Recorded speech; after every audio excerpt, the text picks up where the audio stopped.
नमस्कार, अस्सलाम वालेकुम। मेरा नाम रिजवान खान है। आज मैं आपको बताऊंगा, अगर आपको आपकी बीवी सुंदर नहीं लगती है तो चाणक्य के बताए हुए इन नियमों पर चले। वाकई में आपको आपकी बीवी अच्छी लगने लगेगी। जी हाँ, चाणक्य की कुछ ऐसी नीतियां, चाणक्य नीतियों के बहुत महत्वपूर्ण बातों के बारे में मैं आपको बताऊंगा। अगर आपको आपकी स्त्री सुंदर नहीं लगती है तो ये 5 उपाय चाणक्य ने बताए हैं, तो सुनिए। इस भौतिकवादी संसार में अधिकतर पुरुष सुंदर स्त्री से विवाह करना चाहते हैं। बहुत कम ही ऐसे लोग हैं जो किसी स्त्री की सीरत देखकर उस पर मोहित होते हैं। बल्कि ये कहने में गलत होगा कि कोई मनुष्य दिखने में ज्यादा सुंदर है फिर भी उसकी यही कामना होती है, अगर सुंदर नहीं है, कि मैं सुंदर औरत से ही शादी करूं। लेकिन देखा जाए तो ऐसा संभव नहीं हो पाता है कि हर व्यक्ति का विवाह खूबसूरत औरत के साथ हो जाए, यह जरूरी नहीं है। यह ऊपर वाले ने बनाया है। कहीं ना कहीं इंसान की जोड़ी जो है वो खुदा परवरदिगार ने बनाया है। बताता हूं मैं आपको उसके बारे में। सुंदर न होने पर अपने मन को शांत कैसे करें। अगर आपकी बीवी सुंदर नहीं है तो अपने मन को कैसे शांत करें। सबसे पहला, अपने मुंह को, चेहरे को सुबह उठकर आईने में देखें। अगर आपकी स्त्री सुंदर नहीं लगती है तो सुबह उठते ही अपने शक्ल को शीशे में देखें, जिससे आपके अंदर की कमजोरियां आपको चेहरे में दिखाई देगी शीशे में। क्योंकि कोई भी इंसान सर्वगुण संपन्न नहीं होता। अपने अंदर की खामियों को देखो। और दूसरा, अपनी बीवी के खामियों को, अंदर के बारे में सोचो, उसकी सीरत के बारे में सोचो, उसके मन में क्या वो सोचती है, उसके लिए हम क्या ऐसा करें जिसके मन में, उसके मन में हमारे लिए प्यार आ जाए या हमारे मन में उसके लिए प्यार आ जाए। और फिर ऐसी स्त्री को याद करो जिसने आपका अपमान किया हो। कहीं ना कहीं कोई ना कोई, किसी ना किसी के द्वारा अपमानित जरूर हुआ है। हर पुरुष कहीं ना कहीं कटु अनुभव हुआ है, तो उसको याद करो कि कहीं ना कहीं किसी के हाथों से बेइज्जत हुआ है।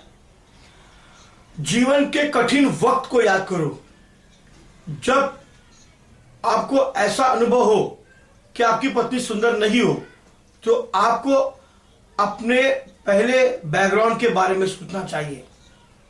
या फिर आप उसके बारे में सोचो कि आपके बुरे वक्त पर आपके लिए कौन खड़ा था, आपकी पत्नी ना। तो आपको अपनी पत्नी के बारे में ही सोचना चाहिए।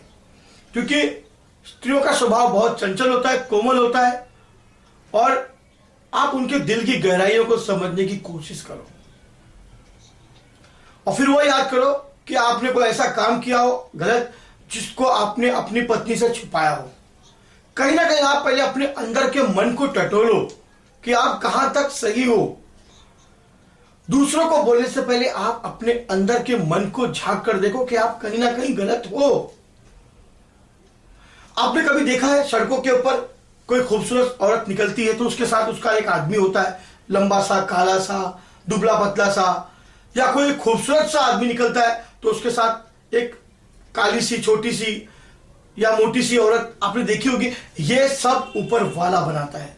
हर इंसान सर्वगुण संपन्न नहीं होता। कोशिश करिए कि आप अपनी बीवी की सीरत पर भी जाइए। सूरत आज है, कल झुर्रियां पड़ जाएगी। सूरत के बारे में मत सोचिए, आपको सीरत के साथ जीना है। सीरत इंसान के अंदर के आंतरिक मन को कहते हैं। आप उसके मन को टटोलो। आप अपनी बीवी को एक बार अपना कर देखो, प्यार करके देखो। आपको 100 गुना ज्यादा वो प्यार देंगे, मगर उसके साथ सच्चाई के साथ रहो। औरत का 3 रूप है। एक आपकी पत्नी जो आपको बहुत प्यार देती है, दूसरा मां जिसका सम्मान आपको करना चाहिए, और तीसरा देवी मां जिसके अंदर हम अपनी मां को ढूंढते हैं। तो कहीं ना कहीं ये मत सोचिए कि मुझे क्या मिला और मुझे क्या नहीं मिला। जो देता है वो देता है, आपको लेना है।